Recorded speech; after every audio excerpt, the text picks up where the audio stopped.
Boa tarde a todos e sejam muito bem-vindos à videoconferência de divulgação dos resultados do primeiro trimestre da Energisa.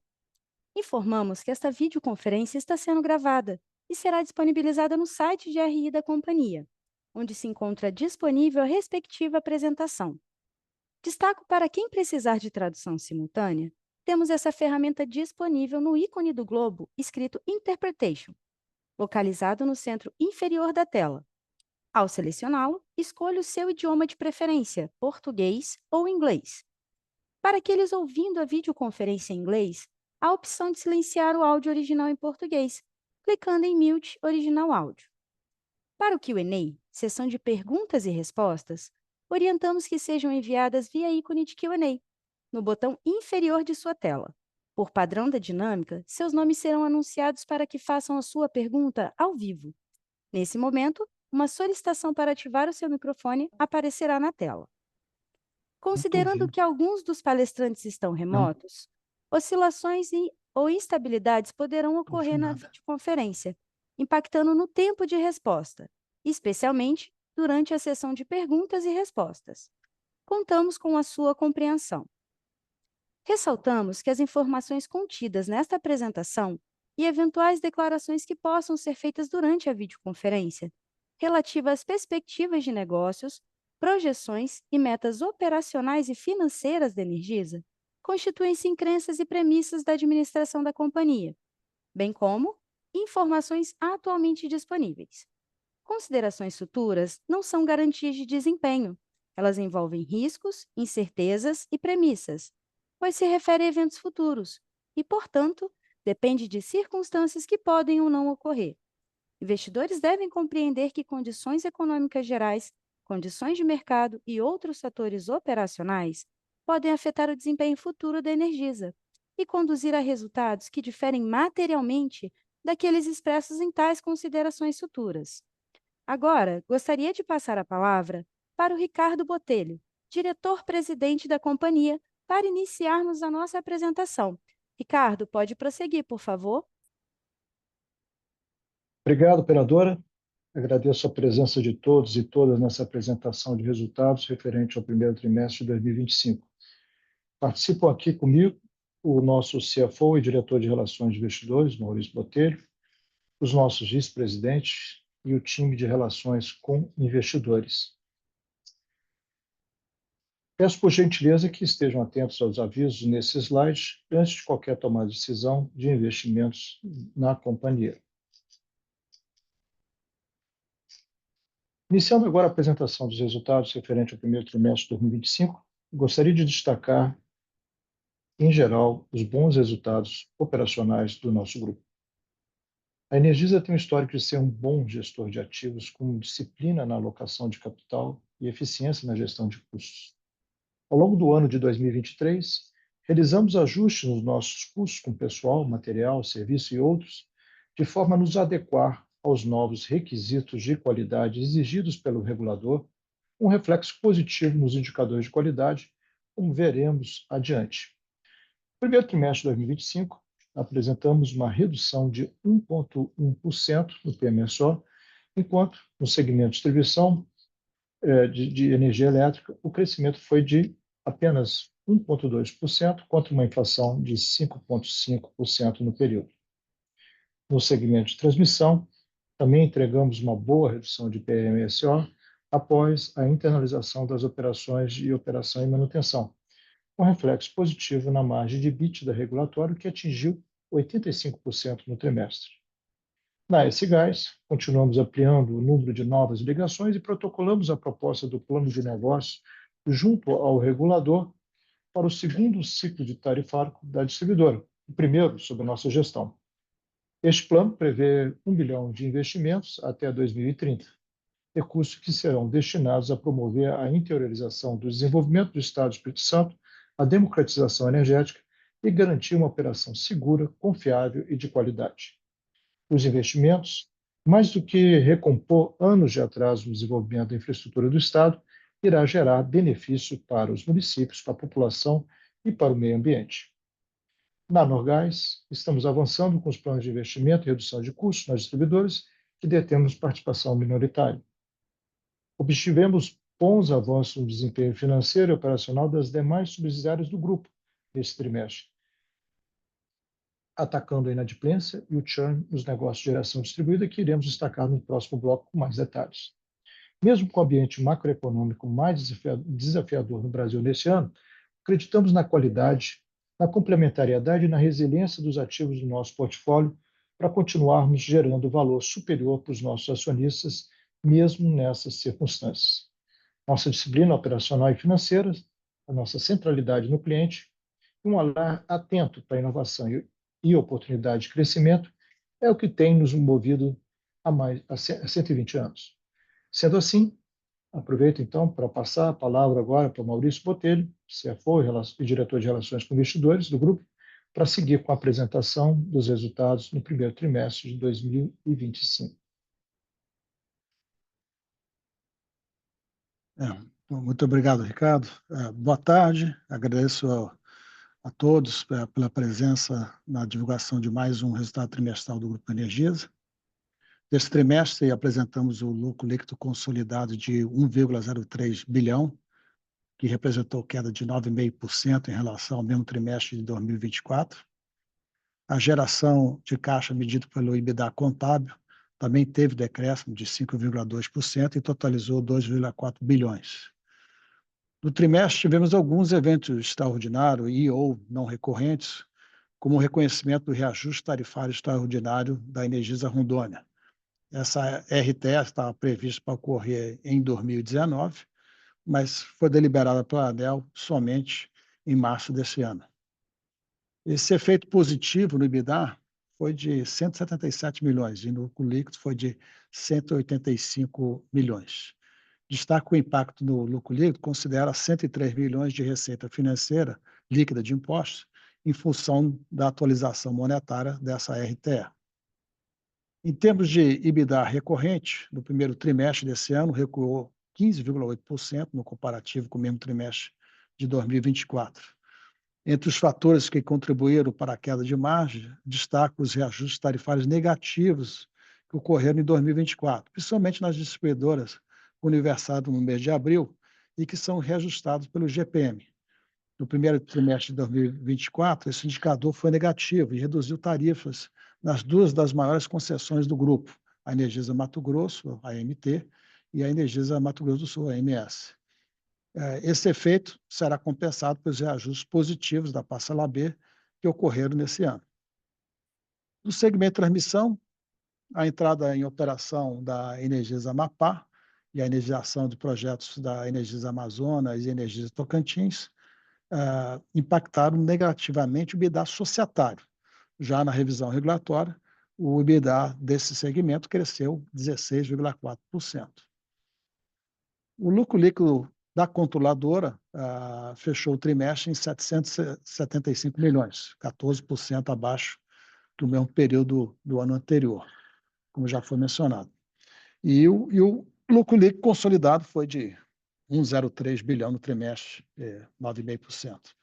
Entretanto, quando ajustamos o lucro líquido pelos efeitos não caixa e não recorrentes, tais como a RTE da Energisa Rondônia, as operações de quasi equity no trimestre, o lucro líquido consolidado recorrente fechou em 390,7 milhões, que é 48% abaixo do mesmo trimestre de 2024. Como já mencionado pelo Ricardo, o ano de 2025 já se concretiza como um ano de PMSO estabilizado e controlado, com crescimento abaixo da inflação, tanto no segmento de distribuição de energia, como na visão consolidada. A queda nos investimentos, a despeito da inflação do período, se deve, em parte, pela conclusão de alguns projetos de transmissão da Energisa Tocantins 2, Energisa Amapá e Energisa Amazonas. Indo agora para o endividamento, na gestão de endividamento, tivemos um crescimento do indicador dívida líquida EBITDA ajustado para efeito de COVID, fechou o trimestre em 3,2 vezes. Aí, fazendo um parênteses aqui, se ajustamos aqui esse indicador pelas provisões de crédito de GD que foram atribuídas aos consumidores e que iniciamos a contabilização no último trimestre de 24, e esse efeito ainda não caixa no momento, né? Aí esse patamar retorna aí praticamente para 3 vezes. Cabe destacar que nesse trimestre, melhoria do perfil da dívida, custo médio está abaixo de 100% do CDI. Indo para o segmento de distribuição, além do destaque de desempenho no controle de custos operacionais, que já mencionamos, vale destacar a performance dos indicadores de qualidade, DEC e FEC, tanto dentro dos limites, todos eles dentro do limite regulatório, sendo que algumas concessões aqui conseguiram um recorde histórico, como foi o caso do Energisa Acre, Energisa Sergipe, com melhoria em ambos os indicadores e melhor da série histórica. Também tivemos melhor FEC histórico para Energisa Rondônia e Energisa Sul-Sudeste, e melhor DEC histórico para Energisa Tocantins. O mercado do trimestre ele cresceu 1,3% perante o mesmo período de 2024. A taxa aqui de crescimento aí ela foi limitada devido à alta base de comparação de 2024. Naquela ocasião, aquele trimestre cresceu 11,9% em relação ao mesmo trimestre de 2023 e representou, na ocasião, o maior crescimento em 21 anos. A alta neste trimestre foi disseminada entre segmentos industriais, com destaque aqui a produção de alimentos, minerais, borracha, e motivado também por novas cargas e aumento de produção. Nas perdas totais, tivemos um indicador estável na comparação com o quarto trimestre de 24. Apresentamos uma redução de 0,39 pontos percentuais no comparativo com o primeiro trimestre de 24, fechando em 12,34%. Vale aqui realçar o desempenho da Energisa Rondônia, com redução de 21 pontos percentuais aqui na comparação com o último trimestre, e também da Energisa Tocantins, com evolução similar, e uma boa evolução em relação ao mesmo trimestre do ano anterior. Aqui eu gostaria de fazer uma observação, que a ANEEL recentemente passou a considerar o impacto da geração distribuída no cálculo das perdas não técnicas regulatórias, a partir do evento tarifário de cada distribuidora. Para a Energisa, a Energisa Mato Grosso do Sul e Sergipe, já consideram o limite regulatório a partir de abril, data do último reajuste tarifário. A expectativa é que o limite regulatório sofra ajustes graduais de até 1,15% no ciclo de 12 meses até o ano de 2026. A disciplina de custos, combinado com a adequada entrega de indicadores regulatórios da concessão, é que caracteriza aqui a Energisa como operador de excelência. Esses resultados reforçam o compromisso da Energisa em gerenciar de forma eficaz seus negócios regulados, focando constantemente na otimização de processos, adequada gestão regulatória para assegurar a sustentabilidade financeira e potencializar a rentabilidade. Agora eu gostaria de comentar os avanços significativos alcançados no segmento de transmissão do trimestre. Em fevereiro, solicitamos a licença prévia da Energisa Maranhão, etapa importante no processo de licenciamento, já que é uma atividade predecessora à obtenção da licença de instalação. O projeto é de grande importância para a expansão da rede base, de forma a possibilitar o pleno escoamento das usinas já contratadas na região Nordeste. Concluímos em março a montagem eletromecânica das subestações da Energisa Amazonas, marco importante visando a energização da função de transmissão referente à linha de transmissão Lechuga-Tarumã. A previsão de entrada em operação pelo prazo da ANEEL é março de 2026. Nesse trimestre já podemos perceber também os benefícios da internalização de serviços de OEM.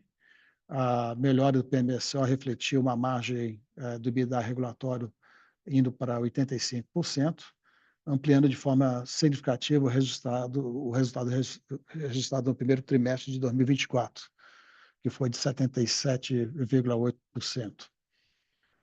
Estamos aqui permanentemente em busca de melhorias operacionais e na melhoria do desempenho dos ativos. Vamos agora apresentar os resultados da Reenergiza, a unidade do grupo dedicada a oferecer um ecossistema de soluções inovadoras que acelerem a transição energética dos nossos clientes, promovendo sustentabilidade e eficiência das suas operações. Na Reenergiza, o segmento de geração distribuída segue sendo o resultado mais relevante dentre os negócios não regulados. No comparativo do primeiro trimestre de 2024, a redução pode ser explicado por um cenário do setor mais desafiador ao longo do ano passado, que acarretou num aumento de churn e inadimplência.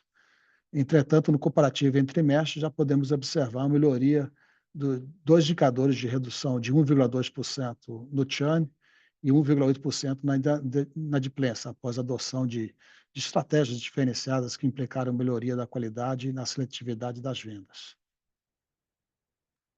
Nesse slide, vamos agora comentar sobre o segmento de distribuição de gás. A Norgás apresentou equivalência patrimonial de 30,5 milhões. No somatório dos resultados das companhias investidas para a Norgás, apresentou uma boa evolução, tanto nos indicadores operacionais como financeiro, um crescimento de EBITDA e lucro de 12,5% e 27,9%, respectivamente.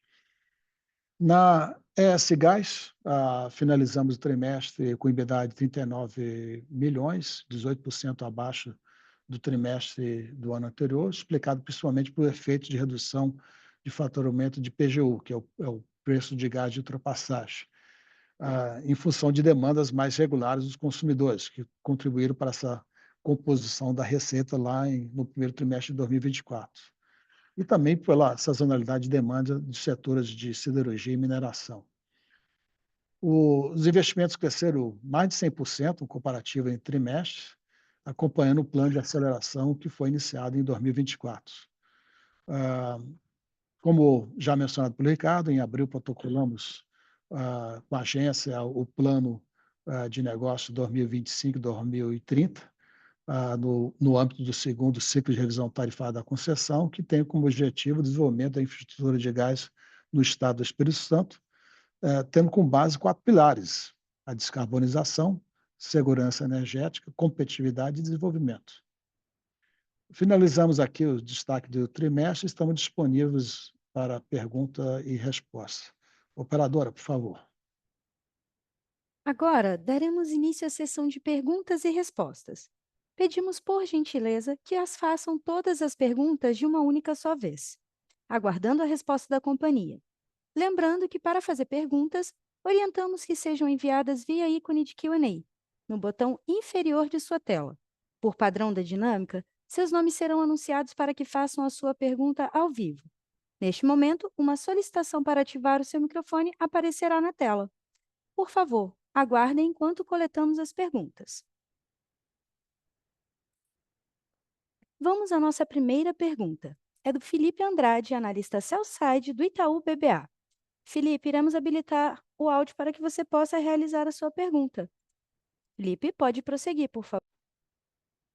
Olá, pessoal. Boa tarde. Obrigado aí por aceitarem a pergunta. Eu queria escutar um pouco na percepção de vocês com relação à tendência ali do PCLD nos próximos meses, né? A gente tem observado aí um efeito crescente, então escutar um pouco assim quais são as iniciativas que a empresa vem adotando nesse sentido, né, para conter um pouco esse crescimento. E se vocês observaram agora no decorrer, né, desses meses do segundo tri, algum nível de estabilização ou até uma inversão da tendência que a gente está observando desde o início de 2024.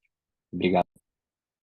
Vou passar aqui o Giorelli responder essa pergunta, Felipe. Boa tarde, Felipe. Obrigado pela pergunta. Assim, acho que um ponto importante para a gente observar, primeiro, na comparação entre os trimestres, a gente teve o efeito do desenrola no trimestre passado, então isso cria uma diferença de base e também uma mudança na política de parcelamento no Acre. É um ponto importante também para observar, que a gente colocou no relatório, a nossa taxa de arrecadação ela vem subindo, o que mostra a melhoria do desempenho, né? Não só nas ações convencionais de cobrança, mas, por exemplo, na oferta de crédito por parte da Volts, Então, a gente já começa a observar aqui esse indicador que apresentou essa diferença, né, entre os trimestres, já está começando a estabilizar. Perfeito. Obrigado.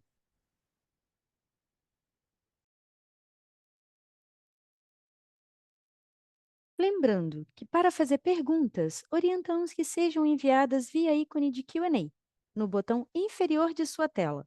Por padrão da dinâmica, seus nomes serão anunciados para que façam a sua pergunta ao vivo. Aguarde enquanto coletamos novas perguntas.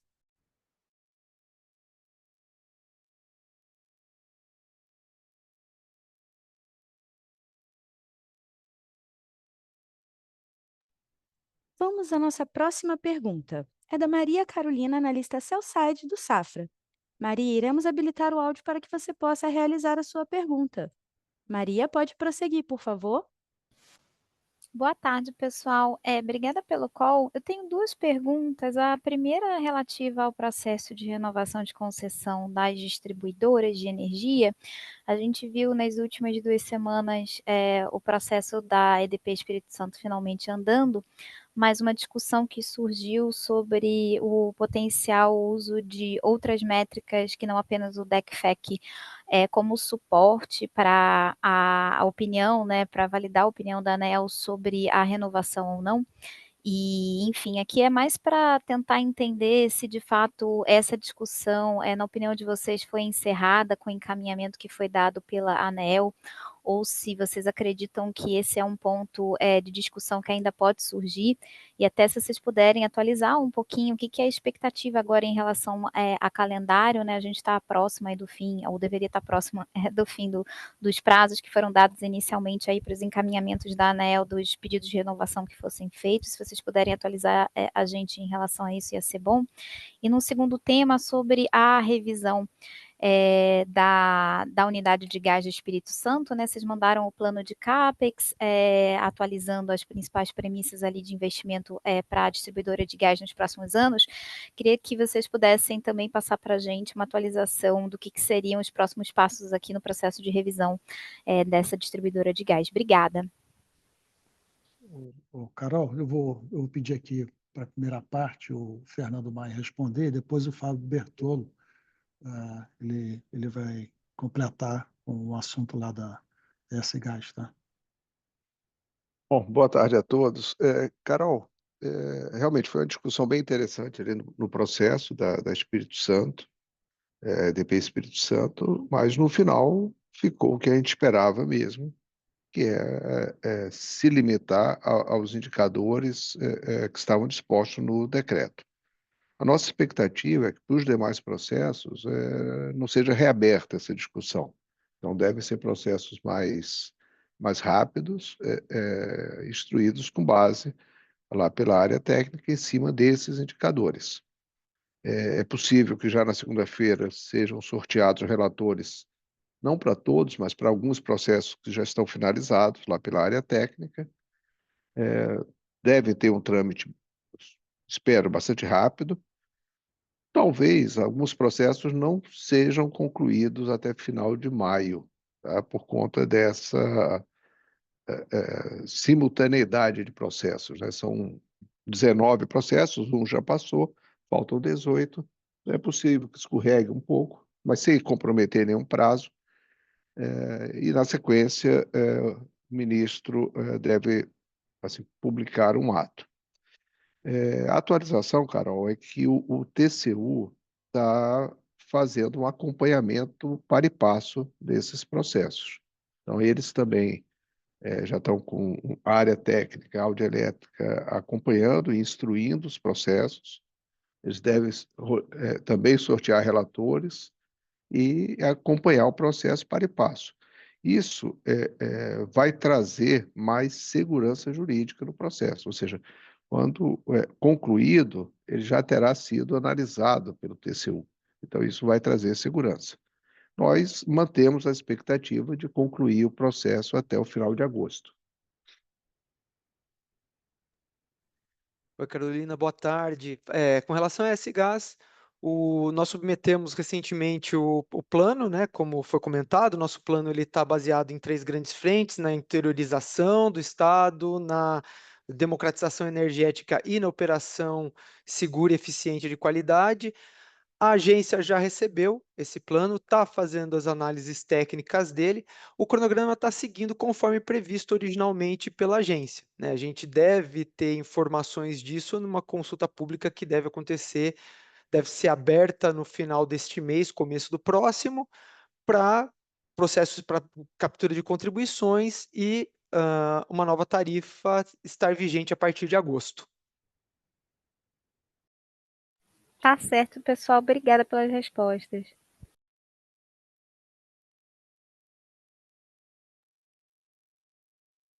Vamos à nossa próxima pergunta. É do Guilherme Lima, analista sell-side do Santander. Guilherme, iremos habilitar o áudio para que você possa realizar a sua pergunta. Guilherme, pode prosseguir, por favor.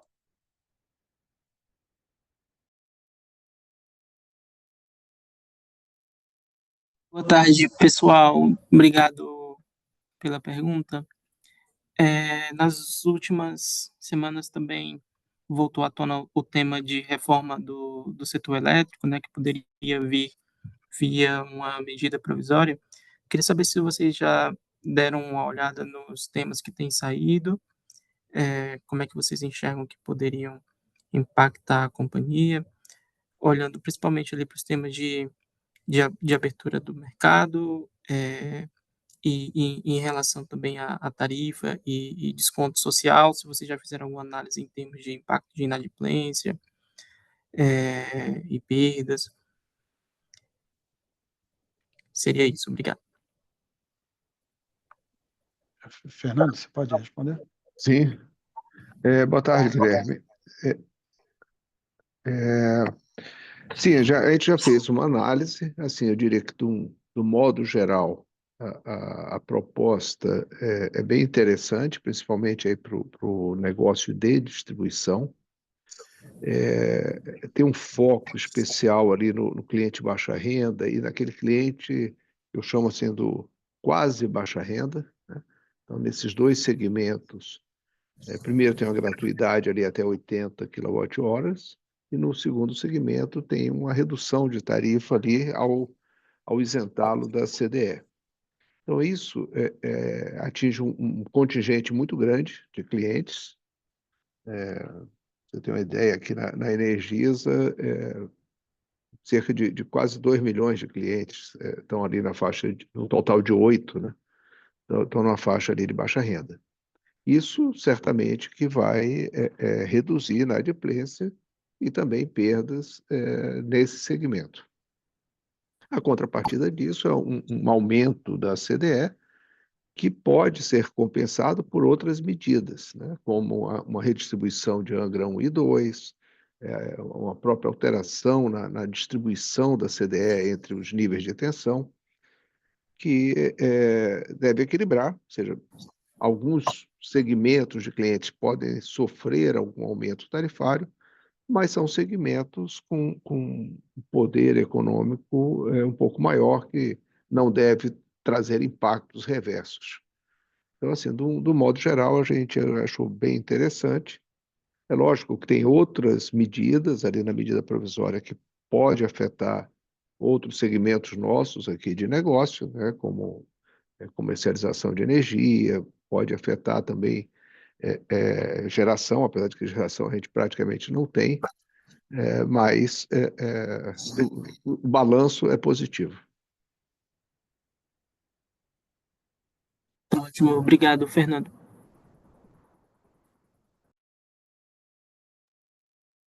Lembrando que, para fazer perguntas, orientamos que sejam enviadas via ícone de Q&A, no botão inferior de sua tela.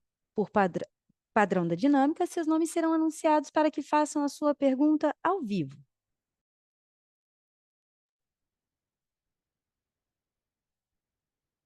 Não havendo mais perguntas, encerramos a sessão de perguntas e respostas.